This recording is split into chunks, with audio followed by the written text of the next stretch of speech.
Bienvenue dans ma vie de sorcière. Je suis Christelle, énergéticienne, holothérapeute et professeure de yoga. Mon but est de vulgariser, rendre simple et accessible le développement personnel, la magie et le mieux-être naturel. Parfois seule ou accompagnée, je m'engage à te faire voyager dans des podcasts authentiques et frais, plein d'astuces pour vivre ta vie de sorcière et de sorcier moderne. Petite page de pub avant de commencer notre sujet magique du jour. Si tu veux que je te guide à trouver vraiment qui tu es et surtout à construire la vie dont tu as vraiment envie, une vie qui est alignée avec toi, je t'invite à cliquer sur le lien qu'il y a dans la petite description pour avoir ta consultation gratuite avec moi de 30 minutes.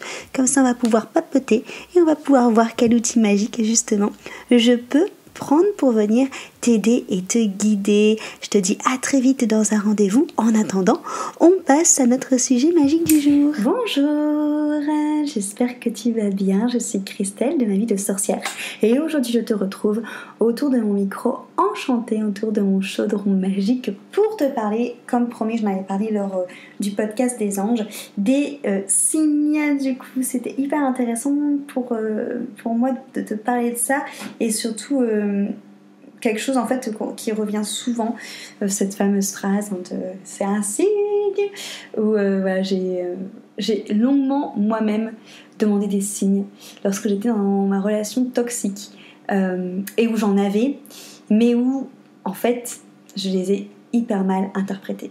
Et c'est de ça que j'ai envie de parler avec toi aujourd'hui. Donc des signes, en effet, tu peux en avoir. Tu peux carrément demander du coup à cette partie divine en toi, donc à tes anges, tes guides, tes êtres de lumière. Donc encore une fois, je t'invite à écouter du coup mon podcast sur les anges pour vraiment mettre des mots sur qu'est-ce que les anges, les guides, les êtres de lumière quand on en parle.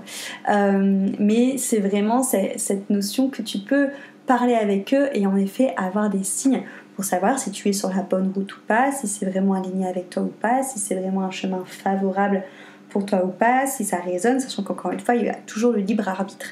Et que du coup, ce libre arbitre peut influencer tes réactions, tes choix, mais aussi influencer la manière dont tu communiques avec tes guides et la manière où tu réceptionnes les fameux signes. Déjà, des fois, quand on communique avec cette partie divine qu'on a à l'intérieur de nous, avec notre intuition, avec nos guides, avec nos anges, des fois, on a l'impression de ne pas recevoir de réponse. Déjà, il faut savoir que pour vraiment pouvoir communiquer avec cette partie en nous, cette partie de sagesse qui est reliée au tout et à l'amour inconditionnel, il faut vraiment chercher à communiquer avec notre cœur, avec notre troisième œil, avec notre chakra coronal et non pas avec notre mental. Déjà, si tu pars avec le mental qui veut y aller, forcément ça va beaucoup moins marcher. Vraiment être en connexion avec de cœur à cœur avec toutes tes parties et avec cette partie lumineuse. Et il faut être aussi centré sur ce qui va être favorable pour toi et non pas sur ce que tu désires et sur tes besoins. C'est-à-dire que des fois, on est persuadé qu'on désire telle personne ou qu'on désire tel travail, mais en fait, c'est pas ce qui est favorable pour nous. En fait, c'est notre ego qui a envie de l'avoir, c'est notre peur de manquer, par exemple, qui a envie d'avoir ce travail, mais c'est pas forcément favorable pour nous. Donc vraiment, être dans cette attention de demander quelque chose qui est favorable pour nous et en respect en fait de nous-mêmes. Quand on demande à nos guides aussi de nous aider, à cette partie ange de nous aider, des fois on a en effet un silence tout simplement qui vient et on pense que c'est un refus de communication.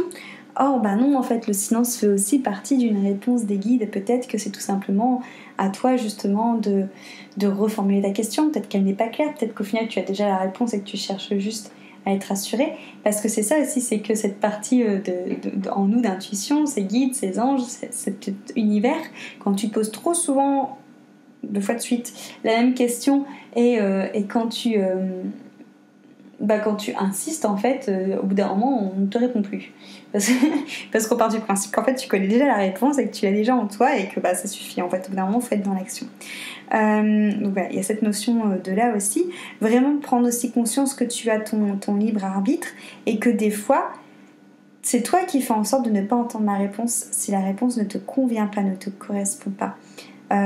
Aussi parce que des fois tu es buté, c'est-à-dire que si par exemple tu demandes à tes guides d'avoir cette réponse une réponse sur un sujet et de recevoir cette réponse, je sais pas moi, en clairvoyance, peu importe, tu vois, en clairaudience, avec un signe sur ton téléphone, enfin bref, je sais pas. Si justement cet univers, cet ange, ces guides, cette partie intuitive de toi avait prévu de te répondre mais d'une autre manière, en fait quelque part c'est toi de ton libre arbitre qui va en fait bloquer la réponse, parce que lui il va rester un peu con entre guillemets avec la réponse dans ses mains en se disant ah bah oui en fait j'ai la réponse mais elle la veut pas sous cette forme-là, donc je vais pas lui donner. Donc pareil, quand tu demandes un signe, une réponse, demande en fait à ce que la réponse soit claire et qu'elle vienne de la manière où eux ils ont envie, mais que ce soit quelque chose par contre de clair, parce qu'on va pas s'amuser à jouer aux énigmes à chaque fois, hein, c'est un petit peu fatigant. Mais voilà, essaye vraiment aussi que ce soit pas toi qui bloque la réponse sous la forme qu'elle doit te venir, ou que ce soit pas toi qui bloque la réponse parce que tu cherches à tout prix une réponse précise. C'est la même chose que le pendule, hein. En gros, si tu poses une question mais que tu as très envie d'avoir une réponse, soit le pendule il va pas bouger, donc ça c'est comme tes guides quand ils sont dans le silence par exemple, tu vois, soit parce que tu dois pas avoir de réponse, soit parce que tu la connais déjà, soit parce que ce qu'ils vont te dire ça va pas te plaire, soit ils vont pas vouloir te vexer et ils vont te dire ce que tu as envie d'entendre en fait. Pareil pour le pendule, pareil pour les guides, les anges, enfin c'est pareil. Donc essaye justement aussi encore une fois de ne pas t'auto-saboter quand tu parles avec cette partie de toi. De prendre aussi beaucoup de recul et de vraiment faire en sorte d'être bien centré. C'est hyper important hein, quand on travaille avec son intuition, de faire en sorte d'être bien ancré, les pieds bien à plat au sol, de vraiment sentir toute la surface de ses pieds en contact avec le sol et de vraiment se reconnecter à son cœur, de revenir à l'intérieur de son cœur en fait, pour vraiment être sûr que la question que tu poses elle est juste, c'est vraiment une question de cœur et pas une question d'ego, et que vraiment les réponses que tu vas avoir, tu vas vraiment être ouvert à ces signes, à ces messages, mais aux bonnes choses sans les interpréter. Parce que c'était ça aussi que je voulais revenir sur tout ce qui était signes. En vrai, les signes, on peut en voir tout le temps, mais on peut surtout les interpréter comme on veut. Tu vois, moi quand je t'en ai parlé au tout début, quand j'étais dans cette relation toxique et que je demandais des signes, on m'envoyait plein de signes, mais en fait j'interprétais les signes à travers le prisme de ce que je voulais entendre. J'interprétais les signes à travers le prisme de ce que j'avais envie de voir en fait, parce que le fait de voir les vraies réponses, ça me remettait face à mes blessures, à la blessure de rejet, d'abandon, d'injustice, à toutes ces choses-là. Donc vraiment prendre en compte aussi qu'il faut que tu sois vraiment centré et neutre et que tu n'interprètes pas en fait. Sinon c'est que c'est le mental encore une fois qui met son grain de sel, et quand il y a le mental qui s'en mêle, c'est pas juste, faut qu'on soit avec le cœur. Donc vraiment, voilà, être attentif à la fameuse plume, pierre, parpaing dont je parle dans le podcast des anges, tu vois, être attentif à ça, être attentif à ce qui se passe dans ton corps, mais pas mettre d'interprétation dessus, pas te dire je ressens ça parce que c'est telle personne, badadi badada, parce que tu risques fortement de te tromper en fait. Juste te concentrer sur le ressentiment sans vouloir interpréter, parce que tu vas vous interpréter forcément par rapport au prisme de tes envies, par rapport au prisme de ce que tu as envie d'entendre, et c'est là où on se trompe en fait. Après c'est tout, hein. Si tu dois te tromper, c'est que tu dois te tromper, que tu l'as vu l'expérience, c'est pas dramatique, hein, mais voilà, après vraiment prendre sa responsabilité par rapport à ça. La dernière fois je parlais avec une de mes coachées qui me disait que elle avait reçu une bague d'un ami à elle, et qu'elle s'était cassée cette bague, et que c'était sûrement un signe comme quoi la relation n'était pas bonne pour elle. Mais au bout d'un moment je lui ai dit, tu sais, si tu veux voir des signes partout par rapport à ce qu'on te dit ou par rapport à tes peurs, ou voilà, t'en verras en fait, tu vois. C'est comme si t'as envie de te dire qu'une personne va te trahir, il aura beau être la meilleure personne du monde et faire hyper attention, tu arriveras forcément à avoir au bout d'un moment une trahison. Donc au bout d'un moment, il faut essayer aussi d'être objectif et de ne pas avoir des signes partout, et qu'en fait la bague elle s'est peut-être juste cassée parce que c'était une bague en verre, et qu'au bout d'un moment c'est physique, hein, le verre qui touche le sol, forcément ça se casse en fait. Donc voilà, essayez vraiment de ne pas se faire influencer par rapport à notre prisme qui peut interpréter, dû à notre mental, à ce qu'on entend autour de nous, aux influences, aux peurs, aux blessures, tout ça. Faire vraiment attention d'être vraiment ancré, parce que si t'es pas ancré aussi quand tu fais appel du coup à tes anges, à tes guides, à tes êtres de lumière, tu peux en effet du coup avoir des réponses mauvaises qui viennent, tout simplement parce que tu seras pas dans le moment présent, dans le ici et maintenant. Donc voilà, faire attention aussi de ne pas être trop projeté vers le futur ou trop projeté vers le passé. Faire attention aussi quand tu te sens fatigué, quand tu sens que tes émotions sont basses ou que tes énergies vraiment que ton taux énergétique est vraiment trop bas, parce que du coup tu pourrais encore une fois interpréter les messages des guides d'une différente manière qui serait pas juste. Tu pourrais aussi tout simplement peut-être manquer d'ouverture au niveau des esprits et de pas forcément canaliser les bonnes énergies de tes guides et plutôt canaliser des énergies beaucoup plus basses et du coup avoir une guidance en effet qui serait totalement fausse, et faire attention de ne pas être dans le contrôle, parce qu'en effet tout ce côté-là, d'où le fait que je te disais de ne pas laisser le mental prendre sa place dans les interprétations. Tout ce qui est énergétique ne se mentalise pas, ne doit pas être compliqué, ne doit pas être contrôlé, au contraire ça doit être lié à ton cœur, ça doit être fluide, ça doit être simple, ça doit être du ressenti. Donc vraiment essayer de ne pas contrôler ces choses-là. Donc tout ce qui va être en fait les faux signes, à chaque fois ça va vraiment être des produits de ton mental. Et c'est carrément humain en fait, parce qu'on a un désir qu'on a envie de voir et qu'on veut rassurer ce désir avec des signes, mais c'est pas bon en fait. Tu vas créer toi-même des signes pour te rassurer dans tes désirs, pour te rassurer dans tes attentes, pour te rassurer dans ce que tu as envie d'entendre, pour te rassurer dans ce besoin de contrôle en fait, pour être sûr que tu ne fais pas de bêtises. Mais dis-toi qu'à partir du moment où tu te penses que tu as besoin d'être rassuré, c'est qu'il y a forcément quelque chose qui n'est pas aligné. Quand ce que tu fais c'est aligné, en fait quelque part tu n'as même pas besoin de demander de la guidance à tes guides, en fait tu le ressens dans ton corps, dans ton cœur. Tu vois, tu ressens que ça vibre à l'intérieur de toi.